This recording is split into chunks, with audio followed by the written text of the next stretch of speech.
حالا دیگه میدونم خود مراقبتی فقط ورزش کردن و تغذیه مناسب نیست. وقتی اصرار ندارم که همیشه خودم به تنهایی از پس مشکلاتم بر بیام و به موقع از دیگران کمک میخوام، وقتی میدونم قرار نیست همه انتظارات دیگران رو برآورده کنم و به وقتش به خواسته هاشون نمیگم،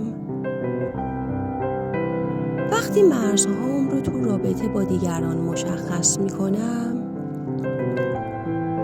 وقتی بیوقفه کار نمی کنم و یه وقتهایی رو برای استراحت و تفریح میگذارم،